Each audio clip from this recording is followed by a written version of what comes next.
Hello friends, ഞാനിന്ന് ചെയ്യുന്ന video Thiruvananthapuram Mahavishnu ക്ഷേത്രത്തെ പറ്റിയാണ്.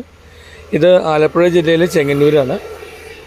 പഞ്ചപാണ്ഡവന്മാർ കേരളത്തിൽ നിർമ്മിച്ച മഹാവിഷ്ണു ക്ഷേത്രങ്ങളിൽ ഒരു അമ്പലമാണ് ഈ തിരുവനന്തപുരം.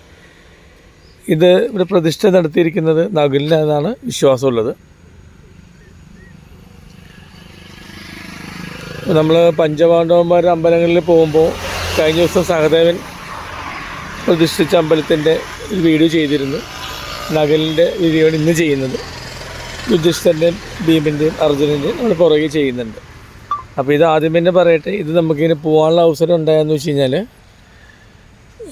നോർത്ത് പറവൂരിൽ നിന്ന് KSRTCയുടെ ഒരു പഞ്ചപാണ്ഡവർ അമ്പലത്തിലൊരു യാത്ര ഉണ്ടായിരുന്നു. അത് വൈക്കത്തു നിന്നുണ്ട്, ചേർത്തലയിൽ നിന്നുണ്ട്, ഓരോ സ്ഥലത്തു നിന്ന് വരുന്നുണ്ട്. ഒക്ടോബർ 2 വരെ ആറന്മുള സദ്യയുണ്ട്. അപ്പോൾ അതിനോട് അനുബന്ധിച്ചിട്ടാണ് ഈ യാത്രകൾ KSRTC പ്ലാൻ ചെയ്യുന്നത്. നമ്മൾക്കും പോവാം, പക്ഷെ നമ്മൾ ഇവർ വഴി പോകുമ്പോൾ ഗുണമെന്ന് വെച്ച് കഴിഞ്ഞാൽ കറക്റ്റായിട്ട് ടൈം പ്ലാൻ ചെയ്ത് പോകാൻ പറ്റുന്നുണ്ട്. ഓരോ സ്ഥലത്തും അരമണിക്കൂർ എടുക്കുമെന്ന് അവർക്കറിയാം, എന്നാലും 20 മിനിറ്റ് സമയം തരുന്നുണ്ട്. ആൾക്കാരെല്ലാം ഭംഗിയായിട്ട് തന്നെ ആ സമയത്ത് പോയി വരുന്നുണ്ട്. അപ്പോൾ നമ്മുടെ ഉദ്ദേശം കുറഞ്ഞ സമയം കൊണ്ട് ഈ 5 അമ്പലങ്ങളും ഒരേ ദിവസം പോകാമെന്നുള്ളതാണ്.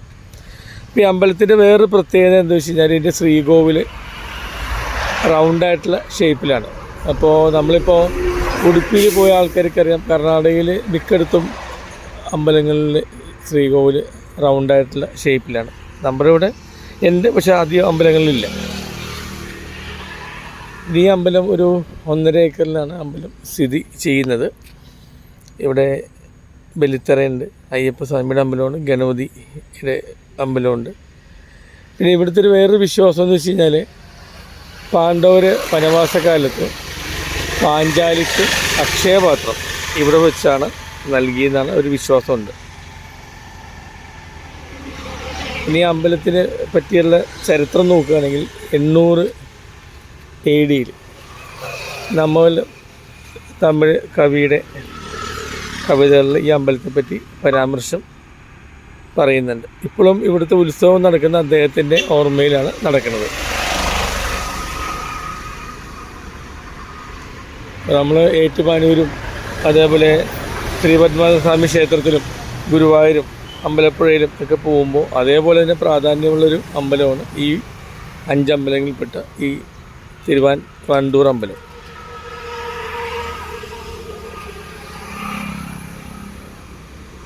വളരെ ശാന്തമായിട്ടുള്ളൊരു ഗ്രാമമാണ്. പിന്നെ ഈ അമ്പലത്തിൻ്റെ ഗോപുരം 2 നില ഉള്ള ഗോപുരമാണ്. ഇതെല്ലാം തന്നെ കേരളത്തിലെ അന്നത്തെ ഉള്ള ആർക്കിടെക്ചറിലാണ് ഇത് പണിതിരിക്കുന്നത്.